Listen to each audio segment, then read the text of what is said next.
অনুপ্রবেশ নিয়ে চরম হুঁশিয়ারি দিলেন রাজ্যের বিরোধী দলনেতা শুভেন্দুর। কার্বলিক অ্যাসিড দিয়েছে নির্বাচন কমিশন।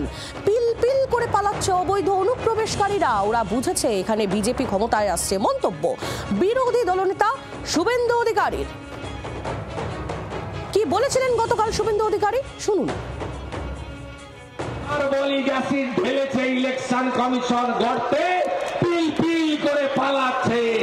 আমি বলি এদের জেলে দেওয়ার দরকার নেই, ভাগ পালা, তাড়াতাড়ি পালা, নইলে এখানেও বিজেপি সরকার এলে এই অবৈধ অনুপ্রবেশকারীদের রাখবে না, তাই তাড়াতাড়ি পালাও। কার্বলিক অ্যাসিড ঢেলেছে ইলেকশন কমিশন গর্তে, পিল পিল করে পালাচ্ছে। আমি বলি এদের জেলে দেওয়ার দরকার নেই, ভাগ পালা, তাড়াতাড়ি পালা, নইলে এখানেও বিজেপি সরকার এলে এই অবৈধ অনুপ্রবেশকারীদের রাখবে না, তাই গতকাল রাজ্যের বিরোধী দলনেতা শুভেন্দু অধিকারী তার সভা, সেই সভা থেকে এই চরম হুঁশিয়ারি দিয়েছেন রাজ্যের বিরোধী দলনেতা। কার্বলিক অ্যাসিড দিয়েছে নির্বাচন কমিশন, পিল পিল করে পালাচ্ছে অবৈধ অনুপ্রবেশকারীরা, ওরা বুঝেছে যে এখানে বিজেপি ক্ষমতায় আসছে। এমনই মন্তব্য বিরোধী দলনেতা শুভেন্দু অধিকারী। তার এই বক্তব্য সামনে আসার পর তৃণমূল কংগ্রেস তারা কি বলবে, কথা বলবো। তৃণমূল কংগ্রেস নেতা দেবাংশু ভট্টাচার্য এই মুহূর্তে রয়েছেন আমাদের সঙ্গে টেলিফোন লাইনে। দেবাংশু, কার্বলিক অ্যাসিড দিয়েছে নির্বাচন কমিশন, পিল পিল করে পালাচ্ছে অবৈধ অনুপ্রবেশকারীরা, কারণ ওরা বুঝেছে যে এখানে অর্থাৎ আমাদের রাজ্যে বিজেপি ক্ষমতায় আসছে, এমনই মন্তব্য শুভেন্দু অধিকারীর। কি বলবে? না এরকমই কার্বলিক অ্যাসিড আমরা আমাদের পার্টিতেও দিয়েছিলাম 2019 সালে। সবচেয়ে বড় কালসাপটা বেরিয়ে গিয়ে অমিত শাহের ঠ্যাঙে জড়িয়ে কাঁধে উঠে পড়েছিল, ঠিক আছে? সেই আজকে বড় বড় জ্ঞান দিচ্ছে।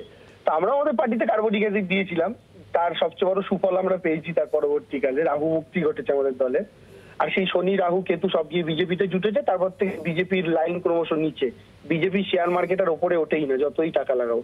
তো যাই হোক, এটা বিজেপির অবস্থা হয়ে গেছে এখন। এখন বিষয়টা হচ্ছে এই যে শুভেন্দু অধিকারী বলছেন না সব পিল পিল করে চলে যাচ্ছে, একটা প্রশ্ন তোকে করা উচিত প্রত্যেকে, যে এরা পিল পিল করে যে চলে যাচ্ছে, এরা পিল পিল করে ঢুকেছে কি করে?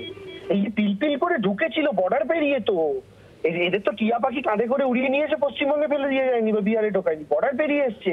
আর বর্ডারে অমিত শাহের মোটা ভাই দাঁড়িয়ে রয়েছেন, মানে গুজরাটি ভাষায় যাদের মোটা ভাই বলে, বড়দাদা আর কি। সে অমিত শাহ দাঁড়িয়েছিলেন, অমিত শাহ বিএসএফ দাঁড়িয়েছিল, তাহলে তারা কি করে ঢুকলো? এর দায় নিয়ে কি অমিত শাহ পদত্যাগ করবেন? কারণ কজ অ্যান্ড এফেক্ট হয় সবকিছু। আজকে যে এফেক্টটা আমরা দেখতে পাচ্ছি তার কজ হচ্ছে তাদের ঢুকতে পারা, তার মানে তার কজ হচ্ছে বিএসএফ, আর বিএসএফ এর মন্ত্রীর নাম হচ্ছে অমিত শাহ। তারা ঢুকলো কি করে? আর 3 নম্বর বক্তব্য হচ্ছে কেন্দ্রীয় সরকার ডিপোটিভা করতে পারেনি কেন? ফলে শুভেন্দু অধিকারী প্রত্যেক নির্বাচনেই আশাতে থাকেন কিছু একটা দেখলেই যে আমরা ভোটে জিতে যাব। 21-এও এই আশায় ছিলেন, 24-এও এই আশায় ছিলেন, 26-এও এই আশায় ছিলেন।